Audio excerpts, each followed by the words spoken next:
Hello everybody and welcome. In this video I'm going to show you how to pair your earbuds Moto Buds 270 with your iPhone.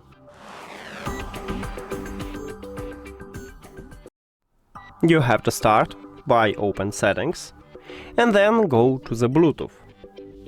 After that you need to open the charging case and your earbuds enter to print mode automatically. If it do not connect it with another device. If it connected, you need to disconnect or unpair it from another device, and then you will see them at the device list. Tap at your earbuds